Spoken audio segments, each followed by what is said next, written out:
On a freezing December morning, a powerful CEO paused when a small voice stopped him cold.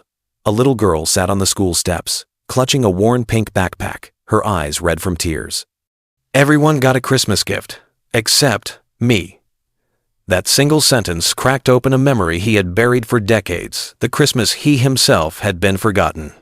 In that instant, the walls built by wealth, power, and distance began to fall apart.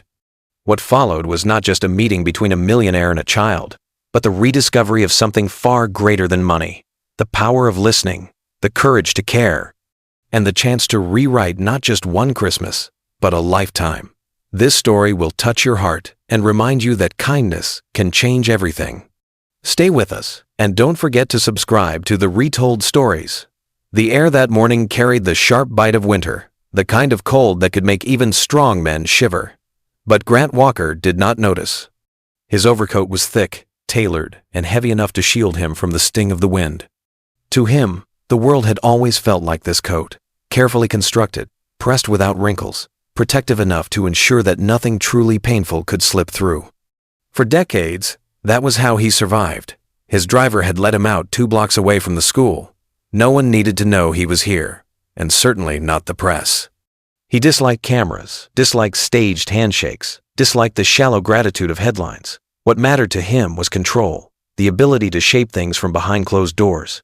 That was why today's errand was meant to be simple: deliver the donation, avoid questions, and walk away unseen. When he reached the familiar red brick building, memory stirred, reluctant ghosts knocking at doors he had locked long ago. The rusted flagpole still leaned slightly as though the weight of years had bent it, and though the windows had been painted bright blue, he felt the place had not really changed. Children's voices floated faintly from the playground, laughter tangled with the squeak of swings. He clenched the envelope in his gloved hand. Inside was a check that could pay for school books, repairs, and cafeteria equipment. It was, by every rational measure, more than enough. Yet even as he repeated that thought, something inside him whispered otherwise. The receptionist at the front desk had smiled warmly. Her hair was silver, her voice steady, the kind of presence that made the building feel safe. Within minutes, Grant found himself across from Principal Green. She was polite, quick, and clearly used to donors who craved recognition. When he insisted on anonymity, she looked faintly surprised but agreed without pressing. He shook her hand firmly, gave the standard holiday greeting, and turned to leave. His footsteps echoed in the hallway, bouncing off the familiar scent of crayons and disinfectant. The sound of children laughing reached him again, almost too loud, almost too alive. He tried to ignore it, telling himself this was not his world anymore. His life was skyscrapers, conference rooms, and numbers printed in black ink. Yet as he neared the exit, a small figure stopped him. A little girl sat on the steps, a faded pink hat slipping over curls of light hair. Her coat was far too big, the sleeves hiding her hands. A pink backpack, frayed at the edges, rested beside her. She was not crying loudly, but the redness of her cheeks and eyes betrayed her. Something about her stillness pierced him. She did not fidget, did not call for help, only sat there as if sadness itself had settled on her shoulders like frost. He hesitated, then stepped closer. "Are you all right?" His voice was gentle, stripped of the authority he usually carried. The girl lifted her eyes slowly. They were glassy, weary, far too knowing for someone so young. "Everyone got a Christmas gift," she whispered, "except me." The words landed like a stone in his chest. He opened his mouth, searching for the correct reply, but she continued, "Santa forgot me again." She spoke it as though it were a fact she had accepted, a truth no one could rewrite. He crouched so that he could meet her gaze. "What is your name?" "Ellie," she said, her small voice steady. He wanted to say something comforting, but his throat tightened. And then came the sentence that truly cracked the shell he had carried all these years. "My friend said Santa only brings gifts to kids who have dads." Her voice did not tremble.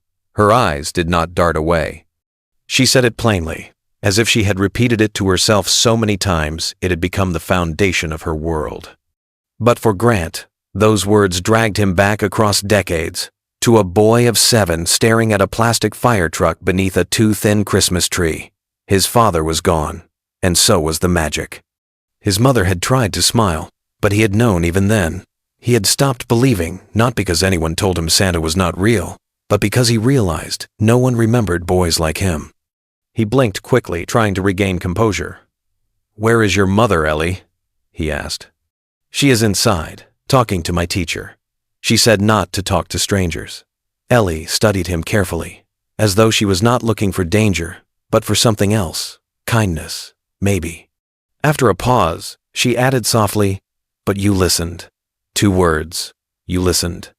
He had spent a lifetime speaking into rooms filled with distracted people, begging silently for someone to notice his words. No one had. Now this child was telling him that simply listening mattered, and it did, more than he had ever allowed himself to admit. He sat beside her on the cold cement step. For a moment they were silent together, the winter wind carrying small clouds of breath between them. She swung her legs gently, then murmured, "I really wanted a doll, one with yellow hair and blue eyes." He swallowed. "And what did Santa bring?" "Your friends?" Her small voice listed them carefully. Dolls that talked, cars that raced, trains that whistled. Then she said, "I got noodles. Buttered ones for dinner." The image sliced through him, a child marking her holiday not by toys or songs but by pasta on a plate. She quickly added, "But it is okay." Mom lit a candle. "She said it was still Christmas." Grant nodded. "She sounds like a good mom." "She is," Ellie replied. "She works a lot. She is tired. I think she did not want me to notice." "But I always do." Her words struck him with an honesty sharper than any business rival had ever managed. In 5 minutes, this child had revealed more of his own buried life than he had allowed himself to remember in decades. When her mother came outside and called her name, Ellie brightened. She introduced Grant with a simple pride. He listened. Rachel, the young woman with weary eyes and the same golden hair, thanked him politely but ushered Ellie away. Grant watched them walk until they disappeared down the sidewalk. Yet the echo remained, soft but relentless. Santa only brings gifts to kids who have dads. But you listened. That night, in his penthouse overlooking the glittering city, Grant sat alone with those words replaying like a broken record. His espresso cooled untouched.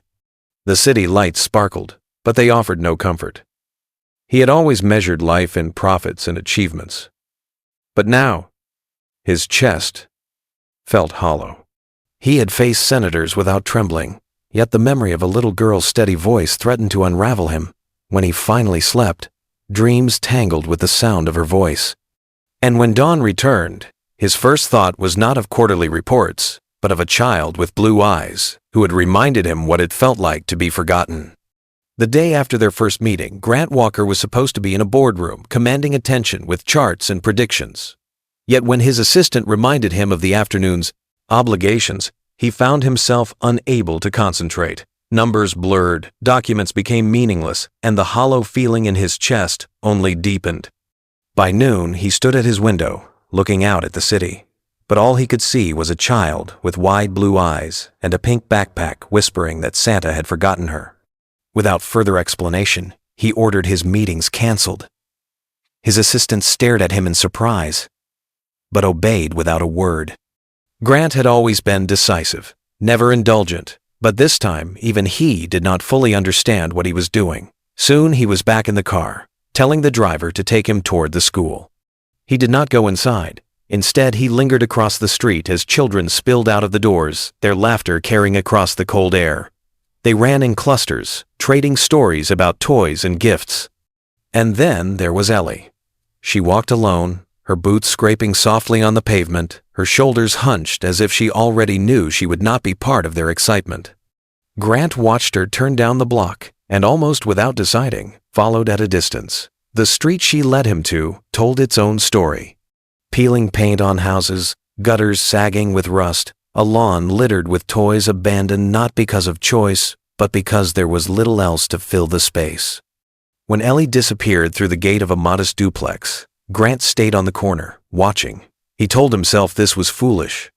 Yet he remained, memorizing the crooked railing, the porch light dangling by a thread, the mailbox stuffed with unpaid bills and unwanted flyers.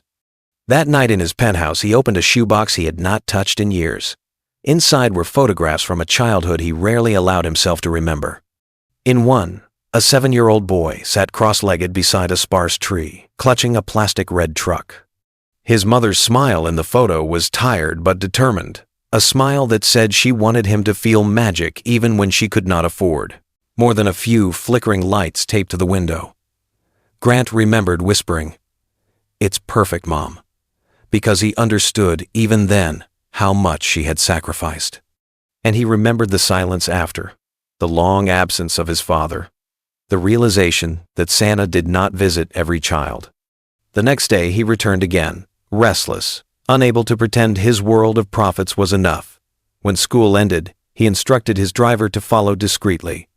Once Ellie vanished inside her home, he could not resist the pull to knock on the worn door. It opened cautiously. Rachel, her hair tied up in a messy bun, looked at him with suspicion. Her exhaustion was obvious, but so was her strength. She recognized him instantly. "You're the man from the steps," she said, her voice sharp. Grant raised his hand slightly. "I did not mean to worry you. I just wanted to say hello." Her jaw tightened. "You are Grant Walker. Walker Logistics. You are the one who bought out Brighton Steel. That factory was my job, my income, my daughter's Christmas." The words struck like a blow. He had signed the contracts, studied the projections, but never considered the faces behind the numbers. And here they were, flesh and blood, standing before him. "I did not know you worked there," he said quietly. "Of course you did not," Rachel snapped. "To you, it was just another deal. To us, it was everything." Ellie appeared in the doorway, her curls damp from a bath, Luna, the worn doll, tucked under her arm. "Grant," she said brightly, as if his presence erased all tension. "You found me." Rachel hesitated, then stepped aside. "Come in, if only for a moment." The living room was small, tidy, but weary. A crayon drawing of a Christmas tree hung on the wall. A space heater hummed in the corner. Grant noticed the unopened envelope stacked in the kitchen, the empty cereal box in the trash. He sat carefully on the edge of the couch, trying not to intrude. Ellie climbed up, beside him, and proudly introduced her doll, Bella. The yarn hair was frayed, the voice box broken. She explained that Bella once said, "Merry Christmas," but had been quiet for years. Grant nodded solemnly, telling her that he had once owned a doll too, one that never spoke, but he used to imagine it listened. Ellie smiled, as though she understood more than she should at her age. Rachel watched from the doorway, arms crossed, but she softened when she heard her daughter laugh. For a brief moment, the weary lines of her face eased. She admitted, in a low voice, that Ellie's father had disappeared when she was 2. No support, no messages, only absence. "We manage," Rachel said firmly. "But it has not been easy." Grant rose slowly, unsure if he should apologize or simply leave. At the door, he paused. "If I wanted to help quietly, what would you say?" Rachel's eyes hardened again. "I would say, do not make promises you will not keep." That night, her words echoed in him as powerfully as Ellie's had. He knew too well the sting of promises broken by people who had walked away. He could not be another ghost in their story. The next morning, he dressed not in his tailored suit, but in a simple sweater his mother had once given him. He drove himself to an old toy shop tucked away on a quiet street. The air inside smelled of cedar and lavender, and shelves brimmed with handmade treasures. When the elderly shopkeeper asked what he was looking for, Grant said without hesitation, "A doll for a girl with blonde hair, blue eyes, and a brave heart." The woman smiled and handed him a doll with golden yarn braids and embroidered eyes, a doll that seemed to carry warmth within its stitched dress. "Can you embroider her name?" he asked. And soon the pink fabric bore a delicate word in gold thread, Ellie. That evening he left the box on Rachel's porch, tied with a satin ribbon, and a note that read simply, "From someone who did not forget. Merry Christmas, Ellie." He knocked softly and walked away. From the corner of the street, He watched as the door opened, as Ellie gasped with joy, as her small hands pulled at the ribbon. "She looks like me," she whispered. "She has my name." Rachel's eyes filled with tears she tried to hide, scanning the street for the giver, but Grant turned before she could see him. His chest felt heavy and warm all at once. For the first time in years, a gesture had mattered more than a contract. For the first time, he understood that listening could be louder than wealth. Grant Walker had spent much of his adult life believing that control was strength, that detachment was safety. Yet the more time he spent near Ellie and Rachel, the more he realized that control had kept him distant from everything he once longed for. It began quietly, with afternoons at the schoolyard where Ellie sat on a bench holding her new doll, waving at him with a mittened hand. It deepened in the small, worn living room of Rachel's house, where cocoa steamed in chipped mugs and laughter sounded more valuable than polished speeches in his boardrooms. Ellie was never shy in telling him her dreams. She wanted a restaurant with round windows, flowers on every table, and food for anyone who was hungry, free of charge. She carried her drawings in her backpack, folded but cherished, and would present them to Grant as though each page was a blueprint for the future. He listened, truly listened, not as a man analyzing, but as someone receiving a gift. She would glance at him after speaking, as though waiting for doubt, but instead he nodded and told her her ideas were the best he had ever heard. Rachel remained cautious. She appreciated his presence, but did not lower her guard easily. Her life had taught her not to trust men who left, or corporations that erased families with a single transaction. Still, she could not ignore the way Ellie lit up when Grant appeared. She saw how he knelt to sip cocoa, from a mismatched cup as if it were fine wine, how he built a snowman out of cushions and socks just to make her daughter laugh. Slowly, in moments she never expected, her own defenses began to bend. Grant himself was changing in ways that startled him. His suits hung untouched in his closet, while sweaters grew worn from daily use. His nights were no longer filled with silence and whiskey, but with children's books, their gentle stories soothing a part of him he had ignored for decades. He reached out to his younger brother Ben, and their tentative conversations grew into planning sessions. Together they sketched the framework of something he had never attempted before, a cooperative enterprise, owned not by shareholders but by workers, dedicated to rebuilding lives, where his own company had torn them apart. When he confessed to Rachel that he had been the one to shut down the factory, her silence was heavier than any courtroom verdict. She looked at him as though deciding if forgiveness was possible, if trust could ever be rebuilt. He did not try to persuade her with apologies. Instead, he showed up. He came to the construction site of the old factory in work boots, carrying lumber, painting walls, lifting more than he had in years. He sat in community meetings, not at the head of the table but among neighbors who had once cursed his name. For the first time, he was not leading by authority but by humility. Rachel noticed. She watched him sweat under the same roof beams where her co-workers once labored, watched him argue for fair zoning permits, watched him defer to teachers and social workers rather than to profit reports.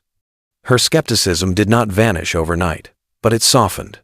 Late one evening, as they stood outside the half-finished building under strings of recycled holiday lights, she admitted quietly, "Most people in your position would have walked away." Grant met her eyes and replied, "I did walk away once. I will not do it again." Ellie remained at the center of all of it. She called the cooperative Our Place long before any sign was painted. She insisted on giving tours to her classmates, proudly pointing out the bakery, the kitchen, and the garden as though they already belonged to her. One day she handed Grant another crayon drawing, showing 3 stick figures standing before a restaurant labeled Ellie's Table. She explained that he could sit outside when he got tired, and her smile carried the certainty of someone who already believed in his presence. On the morning of the grand opening, the air carried the weight of snow, though the sky held back its flakes. Families arrived with cautious hope, carrying children bundled in hand-me-down coats. Volunteers handed out bread, soup simmered in giant pots, and laughter replaced the long silence that had once haunted the old steel site. Rachel stood at the entrance, greeting neighbors not as victims, but as hosts. Ben worked the logistics, guiding deliveries and volunteers. Grant moved quietly among them, his navy sweater dusted with flour from helping in the bakery earlier that morning. Ellie tugged his hand toward the door, where a new sign hung freshly painted, Ellie's Table, where everyone belongs. Grant stared at it, his chest tightening in a way numbers had never stirred. He looked down at her, and she asked softly, "Do you think this can be forever?" He knelt beside her, his voice steady but warm. "I think it already island." That Christmas, snow finally fell. Inside the cooperative, children laughed in the reading room, elders sipped cocoa, and neighbors stitched scarves in a sewing corner reborn from cast-off machines.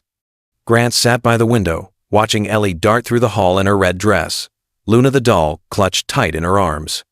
She stopped to give him a small box, inside which lay a felt heart and a card written in crayon.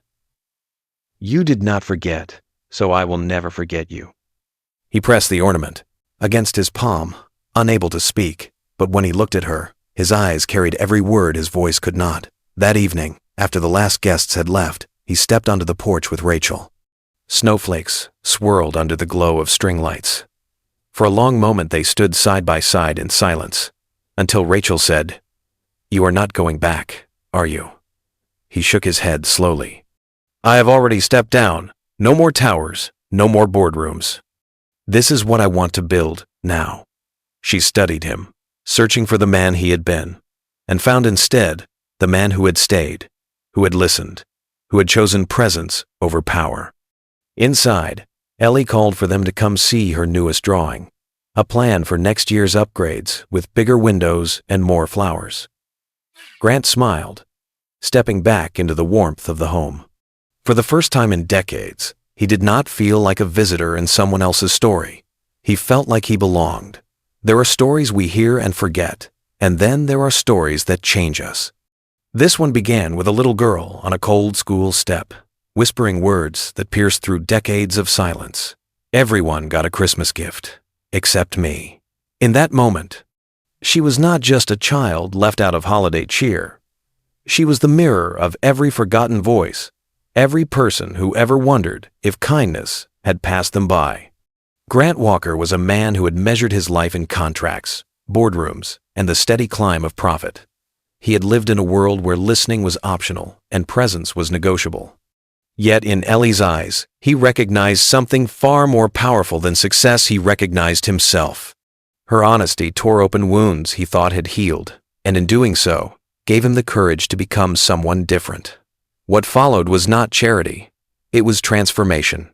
A man who once hid behind skyscrapers traded his suits for sweaters, his whiskey for cocoa, his silence for stories shared across a kitchen table. He did not simply give a doll. He gave time, patience, and presence. He did not only rebuild a factory, he rebuilt trust, hope, and belonging. And in Rachel, Ellie's mother, he found not just a skeptic, but a partner who demanded honesty, integrity, and follow-through. Ellie's table was more than a building. It was proof that when we choose to stay, to listen, to lift others instead of passing them by, we are capable of rewriting entire legacies. Children laughed in rooms once filled with machines. Neighbors found work where there had been only unemployment. And one man discovered that redemption is not in grand speeches, but in the quiet act of showing up day after day. At its heart, this story reminds us of a truth too easily forgotten. Being present is the greatest gift. To listen when no one else does. To care when the world says it is not your problem. To believe, even when the past whispers otherwise, that tomorrow can be different. And now, I want to ask you, who have you listened to lately? Who around you might be waiting for someone to notice, to care, to simply stay? These stories are not just tales of strangers. They are reflections of us all, of what we could become if we dared to let compassion lead. If this journey touched your heart, if it reminded you of the power of kindness and the importance of being remembered, then I invite you to join us here. Subscribe to the Retold Stories, where we share moments that heal, inspire, and remind us that even the smallest act of love can echo for a lifetime. Because sometimes, all it takes is listening.